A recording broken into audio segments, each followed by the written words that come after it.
Welcome to Controversies of the Day with Logan and Jay. Logan, as always, it's great to be here with you, my friend. And there's something going on in the news. There's a cat named Jimmy. I know there's at least a couple of them on late night talk, but we're talking about Mr. Fallon, Jimmy Fallon. Now, you guys went to college together, didn't you? No. Oh God, we're not even drinking yet. We're having fun. Speaking of drinking, Jimmy's got a little bit of a problem, maybe. So we did in the past, from what I hear, a couple years ago, maybe. So Rolling Stone, Jan and whoever, I don't like you guys. I don't know if Jan's still involved, but he was involved in the Rock and Roll Hall of Fame thing. Anyway, somebody wrote a hit piece on Jimmy Fallon, and I guess 20 staff members, past and present, were quoted. And they say Jimmy's got, some issues. Throws some hissy fits, stresses people out, excessive drinking, blah, blah, blah, blah, blah, blah. Don't we all? What the heck? What's wrong with you Gen Z kids? Get with it. Pack of smokes, pot of coffee, your best friend. It's show business, baby. People under stress. You're not a fan, though, Jimmy, are you? No, I'm not a fan of any of them. They're all trash. Yeah, I hear you. I think Jimmy, I don't know, he tries. Well, you know what's funny? So they just released, as in all the talk show hosts, the four of them. So you got Fallon, Kimmel, Colbert, and that Seth Meyers, yeah. So they all are starting to do a podcast together because of the writers, right? No one's writing. Oh, right. So they did like it was a minute or a couple minute preview or something. I think our shit's better. Wow. We have better production than them. Wow. So and the millions you guys make. Oh my God. So you really see the staffs of hundreds that they have and the budgets of millions that they have really show who they really are, because they're not funny. They can't come up with anything original, which is sad. You talk Jimmy. Yeah, Jimmy was funny back in SNL. Yeah, I liked him on SNL. Myers never was funny. Colbert was funny when he was on Comedy Central. I enjoyed it. Kimmel was funny back during the Man Show. Yeah, that was funny. I don't know. For me, I always thought Adam Carolla he's still around, thank God. Well, he has a good podcast. Yeah, he is. I think he's got some talent. Jimmy Kimmel, to me, is just always looking like, are you somebody's kid? Are you somebody's nephew? Why are you there? I don't know. I never thought the guy was, I never saw it. Whatever they saw it. Yeah. Well, no one else sees it because their ratings are plummeting. The writers have nothing to write for. And I'm not sure. I gotta look up the ratings. But again, is Greg Gutfeld on Fox kicking all their tuckuses? So you check that out. And for the listeners out there, see, I grew up, and you were young. You missed a lot of Mr. Carson. But on Johnny Carson, he was the master. He was the master, right, Ed? Yes. He was something else. He knew how to interview people. He knew how to deal with his guests, and he had a lot of great stuff. For pure hilarity, folks, if you could find some of the stuff with Johnny and Burt Reynolds and maybe Dom DeLuise, I'm not sure. There's some stuff there that's just wow. There's some classic stuff there. And there's some times when Dean Martin was there and Don Rickles was there, and it just gets really cuckoo. And even if you don't know who these people are, to the younger people, look them up on YouTube. Enjoy. It's some great classic TV. They definitely did know how to have a lot of fun. And then, Johnny retired. I thought Gary Shandling should have got the gig. Jay Leno gets the gig. And then they kind of make Jay kind of milquetoast, not as good as he was as a comedian. They kind of try to fit him in this corporate world. And then he ends up beating David Letterman. David Letterman goes to CBS. They bring him down to 10:30. Then they go head-to-head with each other.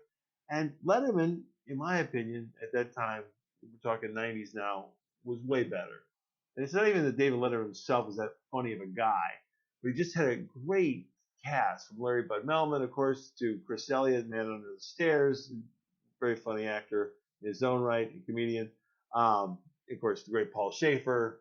Love you, Paul. Love you so much.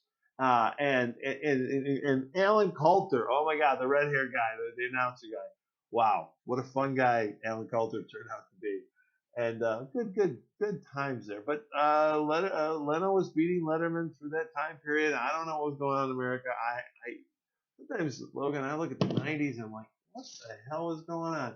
Howard Stern was getting big, Rush Limbaugh was getting big, and Jay Leno was #1 in late night talk. I'm like, I don't know. I used to think these guys were that great. Let's just say it was a good '90s was a good decade for all three of those guys. I didn't get it, but to each his own. Whatever it is you like. So nowadays, now we got Stephen Colbert, who's not funny anymore. He's just sort of like a rah-rah for the Democrats. Let's make fun of Trump all the time. And again, if it was funny, if you can make me laugh, okay, but it's not very funny. He was a funny guy, like you say, back in the Comedy Central days. He spun off his show off of the Daily Show, the Colbert Report, and it was good stuff. And during the George W. years, we needed a lot of laughs. And he actually, I'll give Stephen Colbert. I like to give the devil his due. Oh, what is it? A White House? What do they call that? That press party thing they had back? I don't know if they have them anymore. No, they still have them. Do they? Correspondence. Yeah, correspondence dinner. Oh my gosh, he gave the president at the time, George W. Bush. Wow, he gave some real. There was real awkwardness he created in the room. Who did it the first year for Obama? Was that Jordan Peele or Keel?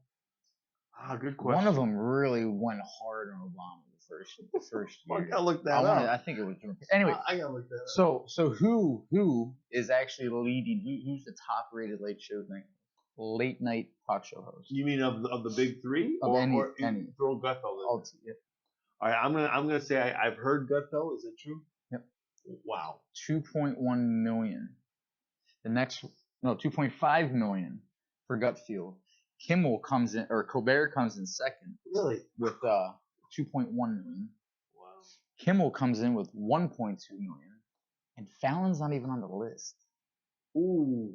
And now we're talking about big demographic changes, right? So the majority of the people that are watching Kimmel and Colbert and all this, probably a lot more left than me, right? And then you got Gutfield, who's definitely center, right of center, if anything, at least. At least, yeah. So you have a large majority of right-leaning people watching Gutfield than they are the demos, or the left watching any of their guys, and you wonder why it's dying. And you put a correlation with just this. You look at this. This is what's dying. Now you go and you look at YouTube numbers, like people who have shows on YouTube, like Steven Crowder. That guy probably has some large live stream numbers. I mean, he does a daily show Monday through Friday or Monday through Thursday. I think he does something Friday for his paywall stuff. Huge numbers. I want to say one of the largest numbers they had was one of the debates. One of the debates back for 2020, and they did a live stream of the CNN debate, and larger numbers in CNN. So you can really tell that TV itself is dying, especially cable. I mean, no one trusts. I mean, even Fox. With Tucker leaving Fox and kind of some doors opening there, or at least some window. You're able to see. Different world. Yeah. Oh yeah. Definitely a different demographic of what's where. But I think this is the end of cable. I think these guys. I know they're not cable essentially, right. But I think these guys dying. Just like the end of the dinosaurs. Yeah, I think it is. I remember reading actually it was from Valuetainment from Patrick Bet-David. Patrick Bet-David. Yeah. He had a little video about cable actually dying, cable TV dying, and one of them was, I'm gonna mess up this percentage. It was very high. I'll say at least 75. I want to say it could have been higher, like 87. But about 75% of money that comes for cable television is all pharmaceuticals. All pharmaceuticals. So, and the majority demographic that watches cable TV is all older folks. It's all boomers, or it's all cholesterol, Viagra, whatever. I mean, look at any football game nowadays. Oh, sure. If it's not beer, it's usually erectile dysfunction, some kind of AIDS or it's depression or sclerosis, or not sclerosis. What's this? Psoriasis. Psoriasis. It's always something. And half these things. I'm sorry to laugh, folks. I'm sorry. Half of these things I watch, I'm thinking, I might have these problems. I don't. but it's all broad. Anyways, point being, if they spend all this money to try to sell you drugs only on cable TV, and it's dying. So if you lose, if eventually we're gonna lose that age bracket, and what's gonna happen? Cable's gonna die. It's gonna die. So CNN, you're gone. Fox News, you're gone. Well, the way you just told me about Jimmy Kimmel's numbers and this bad pressy, I'm sorry, Jimmy Fallon. I wish it was Kimmel. I like Fallon better. But if these numbers are correct, and the way we're talking here, and he's getting the bad press, there's a little campaign to maybe kick him out. I think they're going to blame it on him. They're going to blame bad numbers on him. They're going to blame some. Obviously, it seems like they're already going for some woke agenda. I mean, he's abusive and mean. I mean, we saw the same thing with Ellen DeGeneres. She was just as bad. Ellen. Or at least allegedly. Who knows if she was actually as bad as they say. She was funny 30 years ago. Oh yeah, she was super funny. I remember her TV shows. Yeah, HBO special. I loved it. Loved it. Fun. Unfortunately, I think you sold your soul to make your millions for your TV show, and then make that TV show for a bunch of housewives. Probably most of them comes on as Xanax or Percocets or some depressive nonsense. Probably got really sucked into that. All comes back to the pharmaceuticals. It does. It really does. And it all started with like Oprah. Oprah was like the king. Well, actually, I don't know who came out first. Ricky Lake, what was her name? Jesse Raphael. Something Jesse. Or was Sarah Jessica Raphael? Something like that. Yeah, Ricky Lake. You had her. You had Oprah. Who came first? I mean, I know these ain't late night shows, right. But they definitely took the ratings by storm. Yeah, Oprah was. Yeah, she was definitely late 80s. Yeah, I was actually there, folks, front and center. True story. I don't know if I'll annoy anybody. No, it's a fact of life. I was getting up, young guy. Getting up early in the morning, going to with an early shift at the Jules store in Chicagoland, and I'm trying to get him drinking coffee. It's AM Chicago, and it's supposed to be Rob Weller. One morning, all of a sudden, there's this black lady filling in for Rob Weller. I'm like, oh, who's this? Okay, and it's this Oprah Winfrey. Blah blah blah blah blah. She'd fill in for him once in a while. All of a sudden, Rob was gone. And she took it over. And eventually she got an afternoon slot. Then King World, big distributor founder. And then she took on Phil Donahue, and boom, bada bing. I know, it sounds like I'm Oprah's biggest fan. I'm not. But we're talking talk shows, and, it just shows you America. Anything can happen. But we're so racist. We're so sexist. Oh, my God, the woman became a billionaire. She's not just worth $1 billion, by the way, too. I think if you look it up, I think it's at least 2-point-something billion. They're quoting that she's got, money to buy land all over Maui and other scorched areas of the earth. Scorched earth. Did you see that her and The Rock are begging for money for? Yeah, people are kind of mocking that. Yeah, well, where's all this money that they're supposedly collecting isn't going for? Who's handling all that? I hope it's all going to the right places. But wow, what a mess in Maui! Holy cow, folks! Our condolences and our thoughts and prayers to everybody in Maui and in Morocco too. It was a big earthquake. Did you see that? Yeah. Back to Maui real quick. I saw this yesterday or this morning on the news. It was the local sheriff's department is like refusing to give out numbers of how many children are still missing. Wow. I don't know why it just kind of popped out. Don't know why that was a headline. Why they're making the kid thing a thing. I think Tulsi Gabbard did a recent show with Joe Rogan. She's talking about some of this stuff. Was it? Did she do one? Yeah, I definitely recommend you check that one out. But what a mess! What a mess! And wow, very ill prepared there for all the money and the resources you would think would be there. That's something don't smell right. No, not. How can a whole island burn when you're surrounded by water? Yeah, that too. I mean, you think you just go get some hoses or a Navy ship come by and just spray it down, or some kind of barge or as a backup plan. Something. Yeah. Do you think you'd be prepared? You live on a island with volcanoes. You think you'd be ready for fire? You'd be ready for a lot of things. Yeah, exactly. Maybe I haven't got volcanoes, active ones on them. So back to late night talk. Okay. This really bothered me because again, so many things for me, folks. Hillary Clinton's deplorable speech in 2016. I'm sorry. I'm not gonna let it go. I'm not gonna let it go. And these woke people, these politically correct people, they loved all that. But I think it totally backfired on her. Helped cost her the election. The whole thing backfired. It motivated other people to want to get up out of their seats, off their tuchuses, and actually vote against her. Your gal's old boss. I forget what his name is again. He said his name. I know it. her own supervisor. I actually heard him tell somebody that. Yeah, that Hillary, yeah. Oh, she ran. I had to actually go and vote. I didn't vote in years. Blah blah blah. I don't know. Anyway, we'll figure his name out. One of our old supervisors at VP. But anyway, I actually heard the guy say that. It wasn't to me. I was overhearing a conversation. And how many millions were out there like him? The point is, these people want to point their fingers at us. And I know, at the end of the day, I agree with you. We got a late night talk show. Be funny. Be entertained. That's your job. White or whatever you are. But these are the same people, especially the Kimmel, Colbert people, who, well, everybody's racist. It's okay. Well, there's 3 white guys. I think straight guys too. Who knows? Anyway, 3 white guys. Mucho blanco. Mucho blanco. What is your problem? Is that Donald Trump's fault? Is that Logan's fault? Is that Jay's fault? I don't think so. You executives at ABC, Disney, NBC, I don't know what you are now. You're ABC, Comcast, CBS, what are you? CBS, Viacom, used to be, I don't know.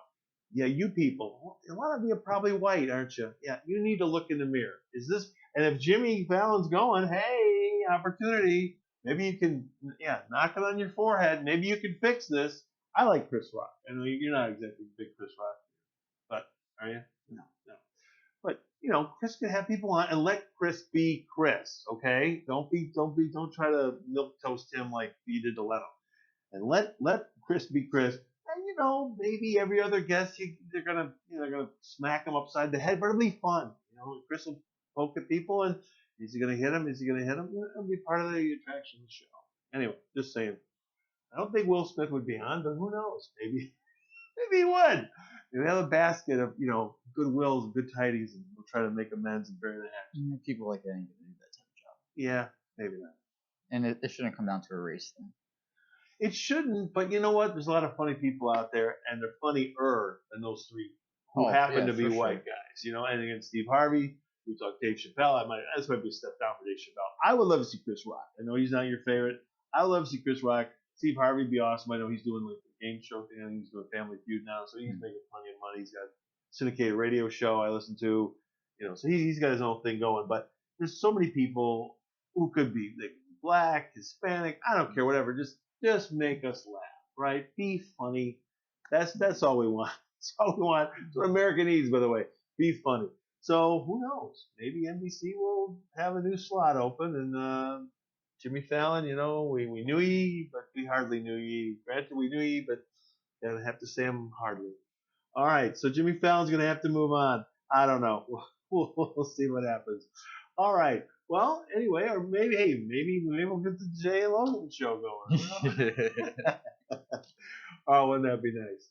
All right, folks. Thank you so much for joining us, and please join us again on Controversies of the Day with Logan and Jay.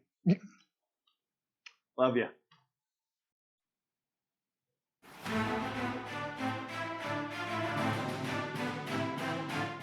And cut.